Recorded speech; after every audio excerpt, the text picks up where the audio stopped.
నమస్కారం, నా పేరు శివ. అందరూ ఎలా ఉన్నారు ఫ్రెండ్స్? ఇవాళ వీడియోలో ఈపీఎఫ్ఓ ఖాతాదారులకి ఒక ముఖ్యమైన విషయాన్ని అయితే నేను చెప్పబోతున్నానండి. అయితే వీడియోలోకి వెళ్ళే ముందు ఇలాంటి విషయాలు మీరు మరీ తెలుసుకుంటే వీడియో కింద రెడ్ కలర్ సబ్స్క్రైబ్ బటన్ ఉంది, దాన్ని ట్యాప్ చేసి మన ఛానల్ సబ్స్క్రైబ్ చేసి పక్కన ఉన్న బెల్ బటన్ని యాక్టివేట్ చేయండి. అండ్ అంతేకాకుండా లైక్ చేసి మన ఛానల్ని సపోర్ట్ చేయండి.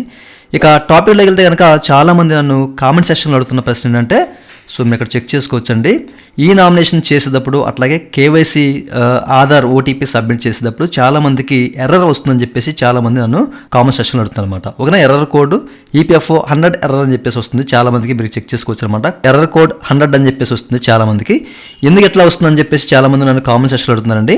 అయితే ప్రజెంట్ మనకి ఇక్కడ EPFO వెబ్సైట్లో మనకి కొన్ని ప్రాబ్లమ్స్ అయితే ఉన్నాయి. అంటే ఈ యొక్క ఆధార్ ఓటీపీ పాత్ వ్యాలిడేషన్లో కొన్ని ఎర్రర్స్ అయితే ఉన్నాయన్నమాట. అందుకే మనకి ఈ యొక్క వ్యాలిడేషన్ అయితే ఫెయిల్ అవుతుంది అనమాట. ఈ విషయాన్ని అందరూ గుర్తుపెట్టుకోవాలి. ఎందుకంటే చాలామంది కొంత భ్రమలో ఉంటారు, మా సంబంధించిన డీటెయిల్స్ ఏమైనా ఇన్కరెక్ట్గా ఉన్నాయేమో ఎట్లా వస్తుంది అని చెప్పేసి చాలామంది భ్రమలో అయితే ఉన్నారు. సో అట్లయితే మీరు అనుకోవద్దండి. ఓకేనా, మీకు అన్నీ కరెక్ట్గా ఉన్న కారణం మనకేంటంటే ఈ యొక్క పాత్ వ్యాలిడేషన్లో కొన్ని ప్రాబ్లమ్స్ ఉండడం వల్ల ఈ యొక్క వ్యాలిడేషన్ అయితే ఫెయిల్ అవుతుంది అనమాట. అంటే మనకి ఆధార్ వెబ్సైట్కి అండ్ EPFO వెబ్సైట్లో మధ్య ఉన్న పాత్రలో కొన్ని ప్రాబ్లమ్స్ ఉండడం వల్ల మనకి ఎట్లా ఎర్ర అయితే చూపిస్తుంది అనమాట. ఓకేనండి. సో చాలా మందికి ఏంటంటే మీరు ఇక్కడ చెక్ చేసుకోవచ్చు, కేవైసీ సబ్మిట్ చేసినప్పుడు ఆధార్ ఓటీపీ వస్తుంది కదండి, అప్పుడు సబ్మిట్ చేసినప్పుడు వాళ్ళకి ఎట్లా ఎర్ర వస్తుందని చెప్పేసి చాలామంది నన్ను కామెంట్ చేస్తూ అడుగుతున్నారు అనమాట. సో ఇది ఓన్లీ ఇక్కడున్న టెక్నికల్ ఇష్యూ వల్ల మాత్రమే వస్తుంది, ఎవరో కూడా కంగారు పడద్దు. ఓకేనా. సో మీ అన్ని డీటెయిల్స్ కరెక్ట్గా ఉన్నా కానివ్వండి, మీకు టెక్నికల్ ఇష్యూ వల్ల మాత్రమే ఈ యొక్క ప్రాబ్లం అయితే వస్తుంది.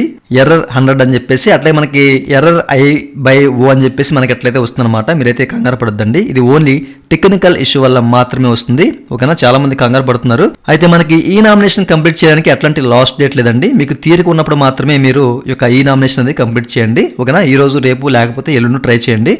ఎందుకంటే టెక్నికల్ ఇష్యూ ఉండడం వల్ల మాత్రమే మనకి ఒక వ్యాలిడేషన్ అనేది ఫెయిల్ అవుతుందన్నమాట. దాని కారణంగా మనకి ఎట్లా ఎర్రర్ కోడ్ అయితే వస్తుందన్నమాట. ఓకేనా, ఈ విషయాన్ని అందరూ గమనించాలి. చాలామంది అడుగుతున్నారు కాబట్టి మీకు చెప్తున్నాను. ఓకే, సో మీరు ఈరోజు లేదా రేపు లేదనుకుంటే ఎల్లుండి ట్రై చేయండి. అలా మీరు ట్రై చేస్తూ ఉంటే కనుక తప్పనిసరిగా మీకు ఇది వర్కౌట్ అయితే అవుతుంది.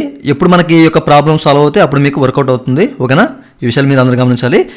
అయితే ఇంకా దీని మీద మీకు ఏదైనా డౌట్స్ ఉంటే కనుక వీడియో కింద కామెంట్ సెక్షన్ ఉంది, కామెంట్ చేయండి. ఇదండి వాళ్ళ వీడియో మీ నచ్చినట్టు కనుక వీడియో కింద లైక్ చేసి మన సపోర్ట్ చేయండి. అలాగే ఇలాంటి విషయాలు మీరు మనీ తెలుసుకోండి. వీడియో కింద రెడ్ కలర్ సబ్స్క్రైబ్ బటన్ ఉంది, దాన్ని ట్యాప్ చేసి మన సబ్స్క్రైబ్ చేసి పక్కన బెల్ బటన్ యాక్టివేట్ చేసుకోండి. Thank you for watching and జై హింద్.